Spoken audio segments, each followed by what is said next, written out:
Olá, pessoal. Nós somos o grupo Iris Setosa, composto pelo Felipe, Guilherme, Leonardo e pelo Lucas. Nosso objetivo é a predição de tempo de escuta de podcasts. Esse problema, ele tem um objetivo principal, que é estimar o tempo médio de escuta de episódios de um podcast, a partir de dados tabulares com registro de execução de diversos podcasts e diferentes episódios. Nossa métrica principal de avaliar o desempenho dos modelos é RMSE, e ela penaliza erros maiores e permite uma visualização melhor do erro médio em minutos. Existem vários casos reais de onde esse problema pode ser incorporado, como YouTube, Spotify e uma empresa nacional que usa esse tipo de métrica para entender como as empresas podem investir melhor em suas campanhas de marketing. Nosso dataset tem 750 mil linhas, que depois vão ser adicionadas 52.500 linhas de uma base adicional para o nosso treinamento e validação, e a base de teste tem 250 mil linhas. Nós temos 12 features. Umas de exemplo são a Episode Length Minutes, que foi muito importante, que é a duração do episódio em minutos, e a Number of Ads, que é o número de anúncios no episódio, além da nossa variável alvo, a Listening Time Minutes. Boa. E o primeiro passo que a gente fez ao obter a base de dados foi fazer uma análise exploratória para entender cada uma das variáveis. A gente tem algumas variáveis categóricas, algumas variáveis numéricas. Em relação às variáveis categóricas, a gente viu que elas são muito bem distribuídas e elas têm bastante relevância, bastantes registros para cada classe de cada variável, então não teve nenhum grande tratamento nesse sentido. Em relação às variáveis numéricas, a gente avaliou a presença de outliers e a gente viu que existiam alguns poucos outliers, né, na duração do episódio e no número de anúncios, e a gente tratou eles removendo-os nesse caso. A gente também calculou a correlação entre as variáveis numéricas e a nossa variável-alvo, percebeu que a duração do episódio tem muita correlação positiva com a variável-alvo, o que faz bastante sentido. A gente está querendo prever o tempo de escuta do podcast e a duração do episódio é proporcional ao tempo de escuta, com certeza.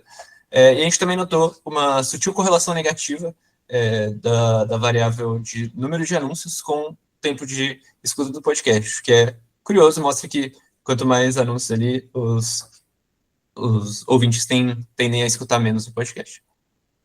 A gente fez o tratamento dos dados, então a gente tratou dados faltantes ou erros, né? Então preenchemos NAs e tudo mais, de forma a manter o volume da base, sem excluir um número alto de linhas, justamente para utilizar as informações que a gente tinha disponível e não criar viés.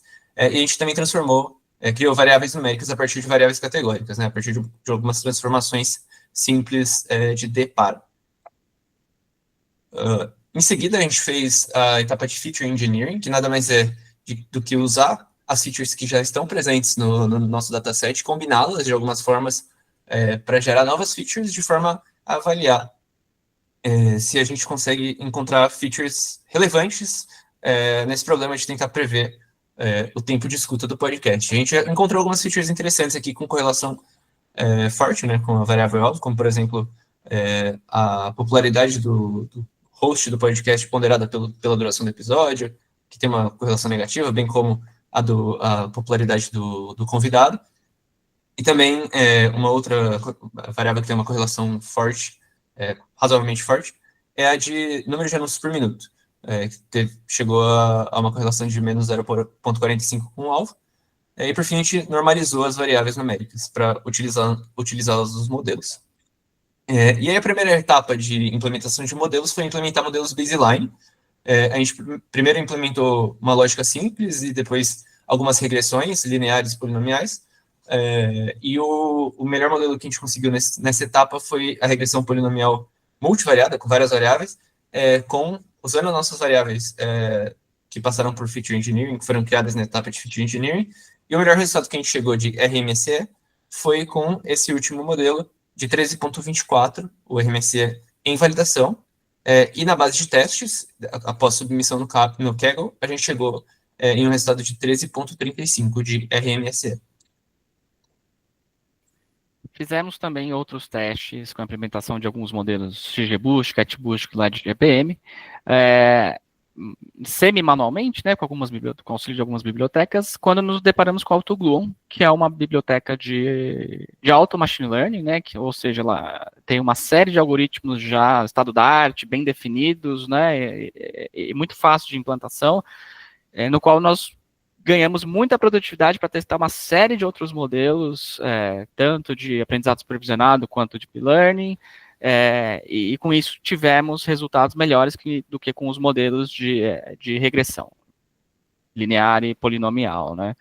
Aqui está um exemplo de saída de execução de um treinamento com o AutoGluon. Então, ele dá um leaderboard aí com os melhores modelos, né? Inclusive, ele faz bag e ensemble, que são técnicas mais complexas de otimização, coisa que teríamos que ter muito mais tempo aí de execução do projeto se fosse fazer uma implementação manual disso, né? Então, uma ferramenta aí super recomendada, foi desenvolvida por engenheiros da Amazon e nos trouxe bastante produtividade, para a gente ter tempo para trabalhar mais, como a gente vai mostrar agora no pipeline, né, com o feature engineering e com a própria limpeza e otimização do dataset, né, que são etapas cruciais aí, como se fosse um refinamento, né, do dado para que a gente tenha uma grande qualidade, como se fosse um combustível de alta qualidade para alimentar no modelo de treinamento, né. Então,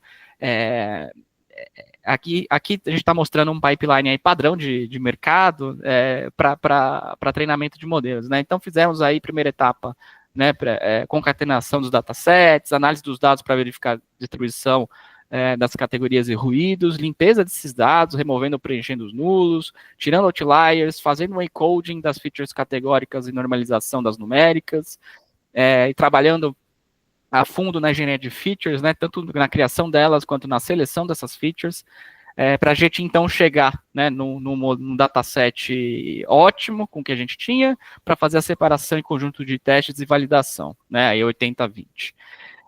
Fizemos o treinamento com os modelos de regressão, conforme falamos anteriormente, linear e polinomial, e alguns modelos que a gente manualmente implementou.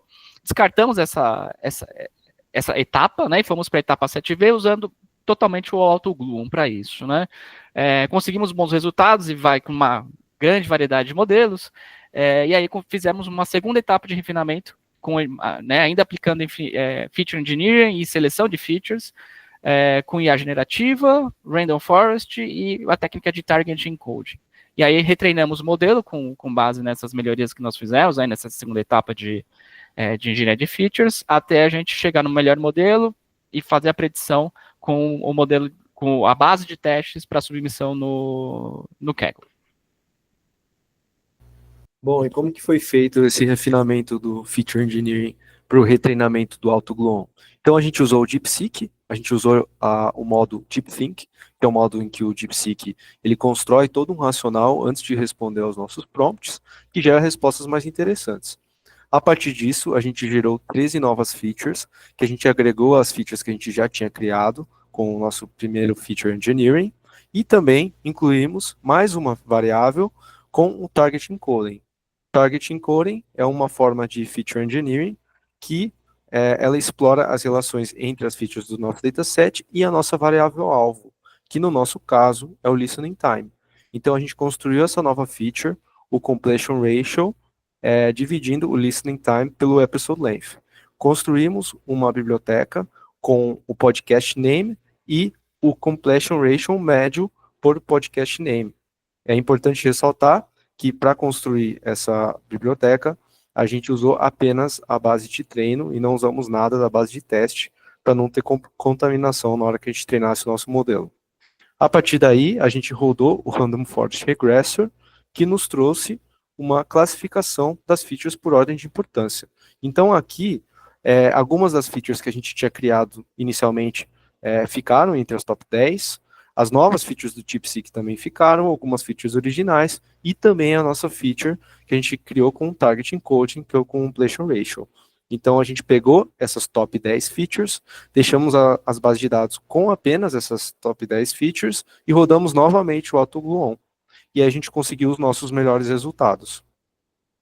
Então o melhor resultado que a gente conseguiu foi com o modelo CatBoost Bag L2, que apresentou um RMSE de 12,82, que foi uma melhora significativamente significativa em relação aos nossos baselines, em que a gente tinha conseguido como um melhor resultado 13,24 no conjunto de validação.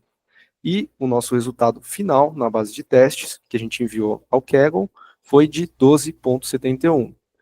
O que indica que o nosso modelo se adequou bem ao problema, tanto que ele conseguiu um resultado melhor na base de testes do que a gente estava conseguindo até na base de validação. E para concluir, pessoal, nosso principal aprendizado foi que para melhorar o nosso RMSE e diminuir ainda mais as principais auxiliadores nesse processo foram a limpeza dos dados e a feature engineering, então a criação e seleção de novas features, como por exemplo a Target Encode, recursos que ajudaram a melhorar o problema e chegar mais perto do resultado desejado. O AutoGluon também se destacou muito e impressionou todo o grupo pela variedade de modelos que ele testa e pelos bons resultados logo no começo. Então, com algumas poucas linhas de código, a gente já conseguiu bater a baseline. Ele não precisa de um tuning extenso. Inclusive, quando a gente fez esse tuning manual, a gente teve resultados piores do que quando a gente fez deixando ele livre. O principal desafio foi, com certeza, a feature engineering, que a gente teve que fazer muitas iterações para chegar em bons resultados, mas também foi o que mais trouxe um resultado satisfatório para a gente. As ferramentas de LLM que a gente usou no caminho foram muito importantes para chegar nesse resultado. Para entender como a gente tinha ido dentro de um geral, a gente também comparou o nosso resultado com o Kaggle. A gente fica na frente de muitos resultados, mas atrás de resultados que ficaram em primeiro lugar, como o estado de 11,45. O que a gente entendeu é que essa arquitetura que chegou no 11,45, ela é muito complexa, e ela não encaixaria tão bem em um problema do mundo real. E é isso. Muito obrigado, pessoal. Espero que vocês tenham gostado.